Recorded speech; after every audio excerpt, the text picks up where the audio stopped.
దేవుని పరిశుద్ధమైన నామానికి మహిమ కలుగును గాక.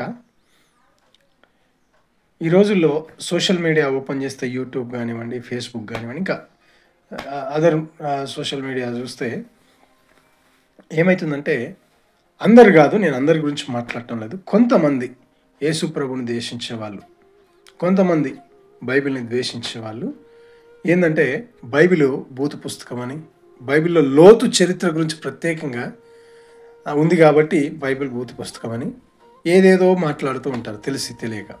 అయితే వాళ్ళు ఏదైనా మాట్లాడుకునేవ్వండి, వారిది నోరు, వారు దేవునికి లెక్కప్ప చెప్పాల్సిన వారై ఉన్నారు. ఈ వీడియో వారి గురించి నేను చేయడం లేదు, కానీ విశ్వాసులమైన, క్రైస్తవులమైన, దేవుని వెంబడించే వారమైన మనము జ్ఞానం కలిగి ఉండాలి. దేవుని గురించినటువంటి జ్ఞానం. ఒకవేళ మన స్నేహితులు ఎవరైనా మనల్ని లోతుది ఉంది, మీ దాంట్లో బైబిల్లో ఉంది కదా అని వారు అడిగే విధానము అంటే కొంచెం అనుగుణంగా వాళ్ళు తెలుసుకుందామని అడిగే వాళ్ళకి మనం ఎప్పుడు కూడా సమాధానం చెప్పే వాళ్ళగా ఉండాలి. వెకిలిగా మాట్లాడితే మనం వాళ్ళని ఏం చేయలేం. అది దేవుడు తీర్పు తీర్చేటువంటి శక్తివంతుడు ఆయనకి వాళ్ళు లెక్కప్ప చెప్పాలి. కానీ ఎవరైనా మనల్ని తెలుసుకుందామని అడిగే వాళ్ళకి మనము చెప్పేంత జ్ఞానం కలిగి ఉండాలి బైబిల్ విషయాలు. కాబట్టి ప్రతిదీ బైబిల్లో ఉన్న విషయాల్ని సాధ్యమైనంత వరకు నేర్చుకోవడానికి ప్రయత్నించాలి. బైబిల్ని ఏదో చదువుకుంటూ పోవడం కాదు, అందులో దేవుడు మనతో మాట్లాడే విషయాలను గ్రహించగలగాల. అప్పుడే మనము దేవుని మార్గంలో నడుస్తున్నట్టు లెక్క. అయితే నేను ఈ లోతు విషయాల గురించి, బైబిల్ వాళ్ళు భూత పుస్తకం అని చెప్తూ ఉంటారు కదా, దాని గురించి నేను వివరణ చెప్తా. ఇది ఎవరిని కౌంటర్ చేసేది కాదు. క్రైస్తవులమైన, యేసు ప్రభువుని వెంబడించే వారమైన, బైబిల్ని ప్రేమించే మనము ఇందులో ఉన్న సత్యాన్ని తెలుసుకోవాలి. ఏంటిదంటే, అబ్రహాము, లోతు అనేవాళ్ళు ఇద్దరు సజీవుడైనటువంటి, సృష్టికర్త అయినటువంటి దేవుని ఆరాధించే వాళ్ళే. ఇద్దరు ఒకే కాలానికి సంబంధించిన వాళ్ళు. వయసులో తారతమ్యం ఉండొచ్చు. అబ్రహాము ఎక్కువ వయసు కలిగిన వారు, లోతు యంగేజ్లో ఉన్న వ్యక్తి. ఈ రెండు విషయాలు తప్పిస్తే అబ్రహాము, లోతు ఇద్దరు ఒకే కాలానికి సంబంధించిన వాళ్ళు, ఒకే కుటుంబానికి సంబంధించిన వాళ్ళు, ఒకే ప్రాంతానికి కూడా సంబంధించిన వాళ్ళు. అయితే అబ్రహాము దేవుని దృష్టిలో యథార్థంగా జీవిస్తున్నాడు. వేషధారణ లేకుండా, నాటకపరమైనటువంటి జీవితం కాకుండా, దేవుని సన్నిధిలో ఎలా ఉన్నాడో దేవునికి బయట ప్రపంచంలో కూడా ఆయన యథార్థంగా దేవుని భయం కలిగి, దేవుడు నన్ను చూస్తూ ఉన్నాడు, దేవుడు న్యాయాధిపతి, దేవుడు నేను తప్పు చేస్తే దేవుడు నన్ను గమనిస్తూ ఉన్నాడు అనేటువంటి సదుద్దేశంతో యథార్థమైన మనసు కలిగి అబ్రహాము దేవుని సన్నిధిలో జీవిస్తూ ఉన్నాడు. ఆయన జీవించటమే కాదు, ఆయన జీవిత విధానాన్ని చూసి తన కుమారుడైనటువంటి ఇస్సాకు కూడా అదే నేర్చుకున్నాడు.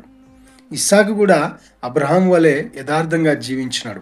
కాబట్టి అబ్రహాము, ఇస్సాకు, ఆ తర్వాత వారి తరములు దేవుని యొక్క ఆశీర్వాదాన్ని పొందుకొని దేవుని సన్నిధిలో ఎంతో అభివృద్ధి చెందినాయి.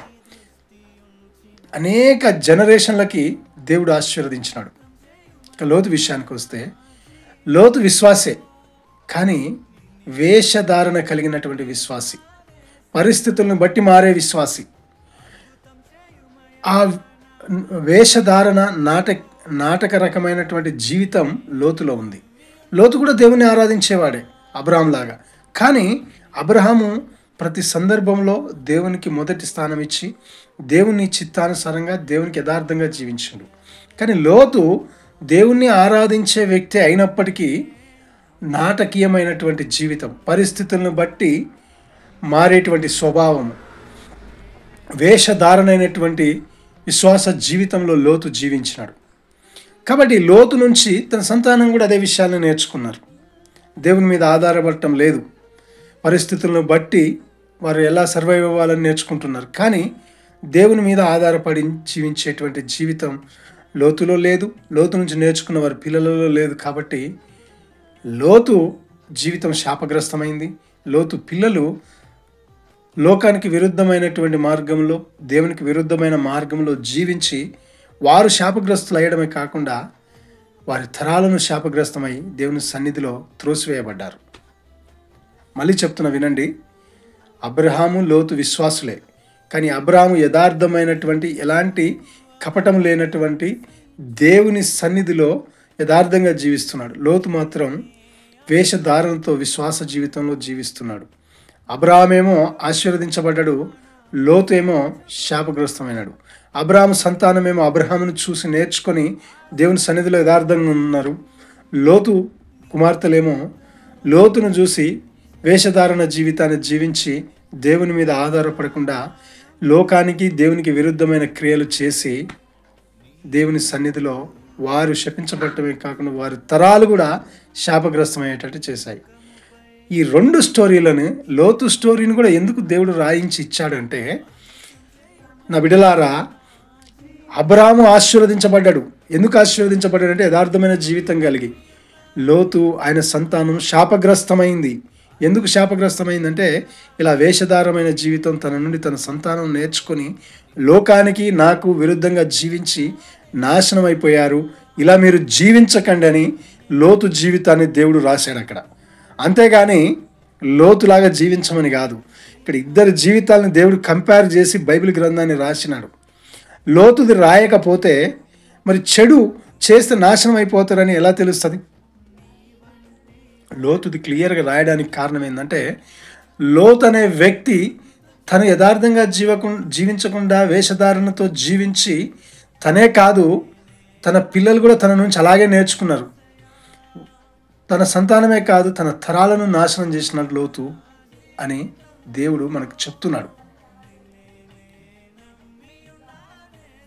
నీవు ఎలా జీవిస్తావో నీ సంతానం అలాగే జీవిస్తుంది.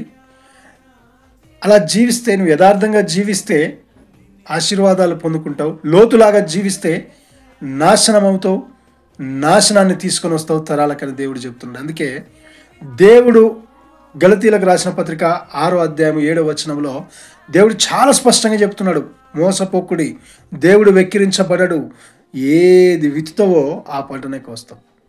అబ్రహాము యథార్థమైన జీవితాన్ని, నమ్మకాన్ని, వేషధారణ కపటం లేని ఆరాధనను, నమ్మకత్వాన్ని దేవుని పట్ల కనపరిచాడు, ఆశీర్వదించబడ్డాడు.